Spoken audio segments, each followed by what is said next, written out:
नमस्कार, मैं हूँ सुकृति रॉय और आप देख रहे हैं वन इंडिया हिंदी। लोकसभा चुनाव के लिए उत्तर प्रदेश में कांग्रेस को बाहर कर समाजवादी पार्टी बहुजन समाज पार्टी के बीच हुए अप्रत्याशित रूप से गठबंधन के बाद राजनीति काफी तेज हो गई है। सपा बसपा के बाद कांग्रेस ने प्रदेश में अकेली ही चुनाव लड़ने का ऐलान कर डाला। ऐसे में बिहार में महागठबंधन में कांग्रेस के साथ शामिल राष्ट्रीय जनता दल के नेता तेजस्वी यादव ने लखनऊ में मायावती से मुलाकात की। इस बीच आरजेडी के वरिष्ठ नेता ने सपा बसपा से इस पर फिर से फैसला करने की सलाह दी है। सपा बसपा गठबंधन के बाद बदले राजनीतिक हालात के बाद राष्ट्रीय जनता दल के नेता तेजस्वी यादव ने उत्तर प्रदेश की राजधानी लखनऊ पहुंचे और उन्होंने बसपा सुप्रीमो मायावती से मुलाकात की।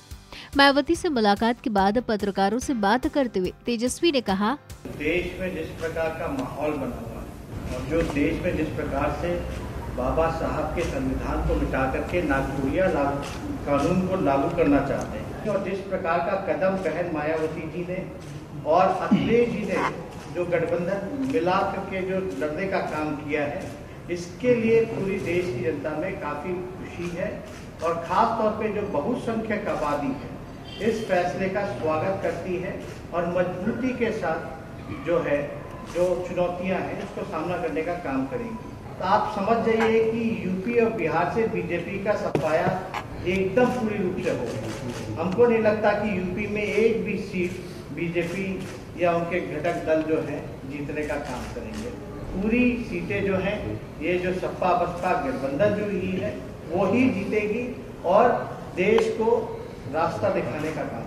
तेजस्वी ने कहा कि यहाँ का माहौल ऐसा बन गया है कि वो बाबा साहेब के संविधान को खत्म कर नागपुर के कानून को लागू करना चाहते हैं। लोगों ने मायावती और अखिलेश के कदम का स्वागत किया है। बीजेपी का यूपी और बिहार में सफाया हो जाएगा। वो यूपी में एक भी सीट नहीं जीतेंगे। सपा बसपा गठबंधन राज्य की सभी सीटें जीतेगा। अब सवाल उठ रहे हैं कि तेजस्वी यादव मायावती और अखिलेश यादव को बधाई देने पहुँचे हैं या फिर उनकी कोशिश अपने पिता के सपनों को दोनों नेताओं के सामने रखने की है। दरअसल इस चर्चा को बल इसलिए भी मिल रहा है क्योंकि तेजस्वी के लखनऊ पहुंचने से उनके पार्टी के वरिष्ठ नेता ने कहा कि उत्तर प्रदेश में सपा बसपा गठबंधन से कांग्रेस को बाहर रखना गलत है और ये भविष्य में राष्ट्रीय स्तर पर गठबंधन के मामले में अच्छा संकेत नहीं है। आरजेडी के राष्ट्रीय उपाध्यक्ष ने ये भी कहा है कि इस गठबंधन में सबसे पुरानी पार्टी को शामिल किया जाना चाहिए। बिहार में आरजेडी भी उस महागठबंधन का हिस्सा है जिसमें कांग्रेस, राष्ट्रीय लोक समता पार्टी, हिंदुस्तानी आवाम मोर्चा और मुकेश साहनी की विकासशील इंसान पार्टी शामिल है।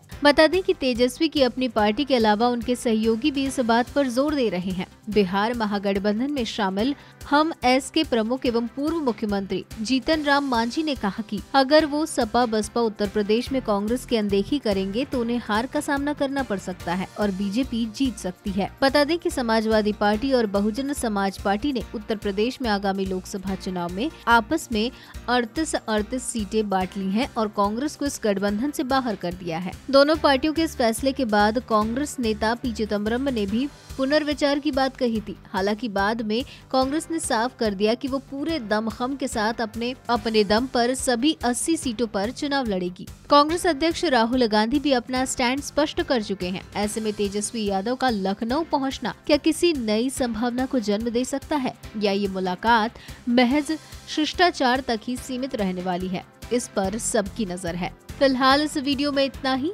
ऐसी ही कई अन्य जानकारियों के लिए बने रहिए हमारे साथ।